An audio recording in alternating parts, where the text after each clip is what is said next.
आज हम बात करेंगे यूएसए को लेके। यूएसए में दो टिप्स होती हैं जिसके कारण आपका वीजा ग्रांट होता है, और मेजॉरिटी ऑफ जो कंसल्टेंट है वो उसी दो चीजों पे फोकस नहीं कर पाते। कारण क्या होता है वो भी मैं आपको इस वीडियो में बताऊंगा, और कैसे आप यूएसए का वीजा ले सकते हैं अगर आप उन दो चीजों का ध्यान रखते हैं तो। Bells Overseas, the sound of your future. Hello everyone, मैं कपिल भाटिया बेल्स ओवरसीज से। बेल्स ओवरसीज से आप अपना कोई भी क्वेरी कर सकते हैं हमें नीचे कमेंट करके। हमारे कमेंट का आपको रिप्लाई देते हैं या हमारे हेल्पलाइन नंबर पे कॉल करके 62920622 पे आप अपनी कोई भी क्वेरी रिजॉल्व करवा सकते हैं। यूएसए F1 स्टूडेंट वीजा की जो वीजा सक्सेस है करंटली अच्छी चल रही है, क्योंकि एम्बेसी ने अपना कोटा भी बढ़ाया है और अपॉइंटमेंट्स भी अब इजीली मिलनी शुरू हो चुकी हैं। क्योंकि आपको पता है कि पीछे अपॉइंटमेंट ही नहीं मिल रही थी, लेकिन पिछले 1-1.5 महीने से देखा कि अपॉइंटमेंट्स काफ़ी इजीली मिल रही हैं और कोटा आगे से बढ़ा है, वीज़ा सक्सेस भी आगे से बेटर हुई है। तो ये मैं कह सकता हूँ कि राइट टाइम है अगर आप यूएसए का वीज़ा लेना चाहते हैं तो आज हम बात करेंगे जो यूएसए के F1 स्टडी वीज़ा है उसके लिए दो ऐसे मेजर पॉइंट्स कौन से हैं जिनको अगर आप ध्यान में रखते हैं तो आप यूएसए का वीज़ा ले सकते हैं।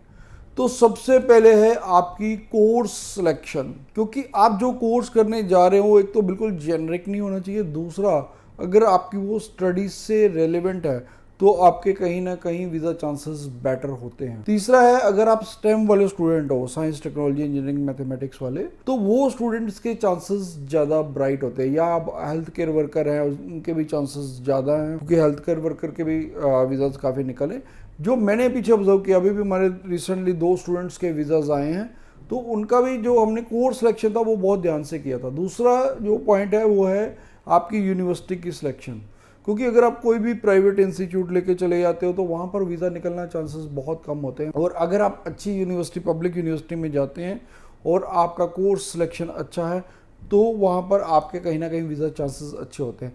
उसके अलावा आपकी कम्युनिकेशन स्किल्स नो डाउट कि वो बेटर होनी चाहिए, चाहे आपने आइल्स की है या पीटी की है, नहीं की है, तो भी आपकी कम्युनिकेशन स्किल्स अच्छी होनी चाहिए, क्योंकि वही आपका कॉन्फिडेंस, अगर आपकी कम्युनिकेशन स्किल्स होगी तो आप अपनी चीज़ को अच्छे से वीज़ा अफसर के आगे एलिब्रेट कर पाएंगे। तीसरा है अगर आप आइल्स या पीटी ही कर लेते हैं या ड्यूलिंगो ही कर लो, ड्यूलिंगो भी एक्सेप्टेबल है यूएसए में, तो आपकी जो I-20 है उसमें इंग्लिश प्रोफिशिएंसी यस लिख के आता है, तो वो कहीं ना कहीं वीज़ा ऑफिसर को वो चीज़ इम्प्रेस करती है कि आपकी इंग्लिश प्रोफिशिएंसी पहले से ही है। और वो आपसे अगर 2-3 क्वेश्चंस भी पूछते हैं उसका आप रिप्लाई ठीक से करते हो तो कहीं ना कहीं आपके वीज़ा चांसेस बढ़ जाते हैं।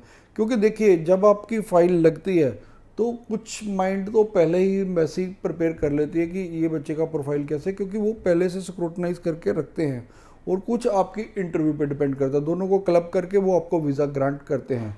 तो इसलिए आप जो भी स्टूडेंट्स रिसेंटली अप्लाई कर रहे हैं, चाहे आपने कहीं से भी केस अप्लाई किया, लेकिन एक बार आप बेल्स ओवरसीज की टीम से ज़रूर डिस्कस कीजिए। हमारी टीम की स्पेशलाइजेशन है सिर्फ इंटरव्यू प्रेपरेशन में। पहले तो मैं हर केस का इंडिविजुअली ध्यान रखता हूँ कि मैं कोशिश करता हूँ कि हर एक को पब्लिक यूनिवर्सिटी मिले और स्पेशलाइज्ड कोर्स मिले जिसमें वीज़ा सक्सेस ज़्यादा हो। दूसरा इंटरव्यू की प्रेपरेशन हम थॉरोली कराते हैं, और जो एक्सपेक्टेड क्वेश्चंस होते हैं वो आपसे पहले से ही प्रिपेयर करवाए जाते हैं। फिर भी अगर आपका कोई भी क्वेश्चन है, आपके माइंड में कोई क्वेरी है यूएसए को लेके या किसी भी कंट्री की स्टडी वीज़ा को लेके, आप नीचे हमें कमेंट कर सकते हैं। हमारे कमेंट का आपको रिप्लाई देंगे। Thanks for watching. Bells Overseas, the sound of your future.